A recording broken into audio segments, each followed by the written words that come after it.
안녕하세요. 역사가 뚫린다. 성경이 보인다. 역사 드라마로 있는 성경 신약편.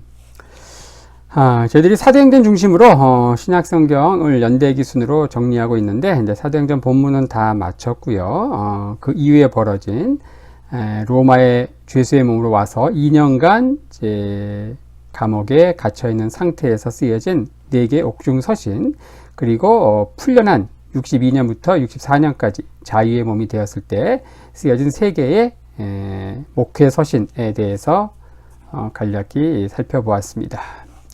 자, 오늘은 또 비슷한 시기에 또 쓰여진 이제 베드로 전서와 후서에 대해서 살펴보려고 하는데, 자, 베드로 전서와 베드로 후서. 전서는 주 63년경, 후서는 64년경에 쓰여진 것으로 여겨집니다.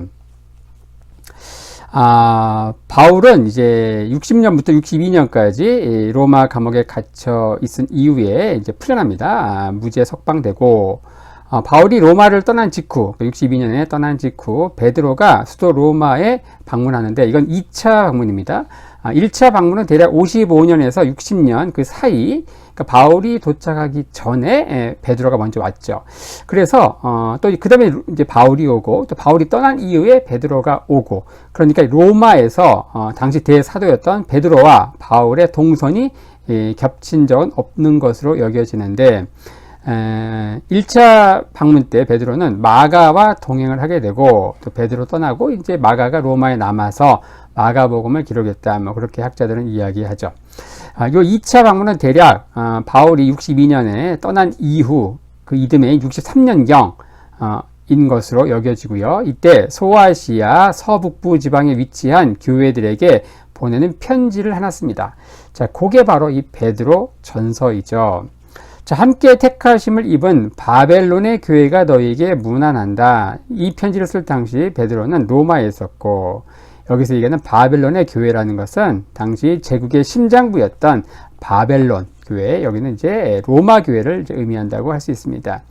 문장 말미에 내 아들 마가로부터의 문안을 첨가하는데, 자, 베드로의 2차 로마 방문 당시에 마가는 로마에 없었던 것으로 보입니다. 1차 방문 때는 이제 베드로를 수종 줬던 마가, 하지만 2차 방문 때 이 기간에는 마가는 이제 이집트를 복음화하고 알렉산드리아의 교회를 세웠다는 이제 초대의 전승 기록이 있습니다.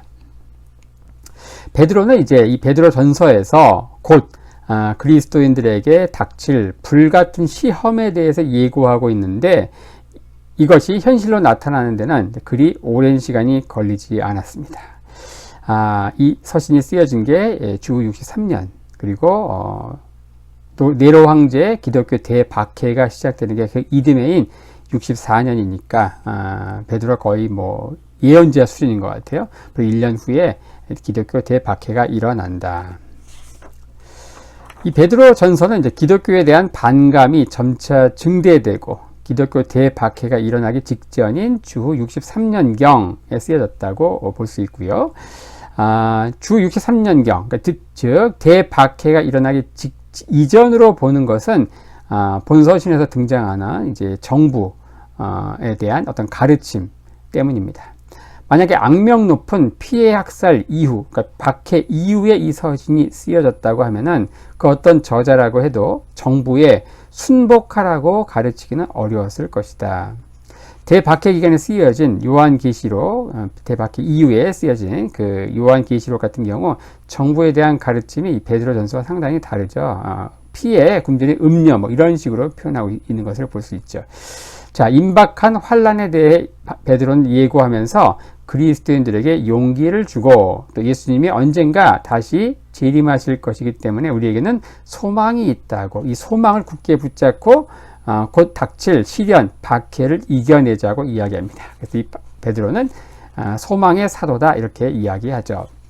자, 그리고 그 이듬해에 쓰여진 서신이 베드로 후서입니다. 주 64년에 쓰여진. 그래서 64년에 일어난 네로 황제의 기독교 대박해, 이로 인해서 이미 언급드린 대로 대사도인 바울과 베드로가 결국 처형되죠. 뭐 이런 것들을 배경으로 만들어진 대표적인 영화가 여러분들 잘 아시는 대로 코바디스가 되겠습니다.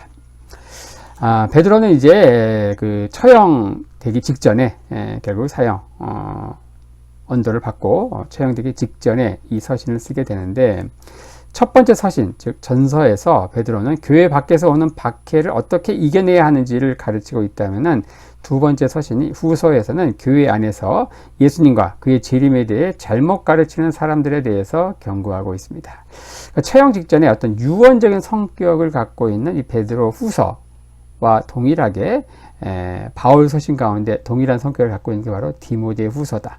디모데 후서 역시 바울이 처형되기 며칠 앞두고 쓰여진 굉장히 비장한 각오와 그런 유언적인 메시지, 이런 것들을 담고 있는 게 베드로 후서라고 이야기했죠. 자, 네로 황제의 기독교 때 박해를 전후해서 쓰여진 대표적인 서신, 이제 초대교회 수제자였던 그 예루살렘 교회 수장이었던 베드로가 쓴 베드로 전서와 베드로 후서에 대한 대략적인 그 개관에 대해서 오늘은 살펴보았습니다.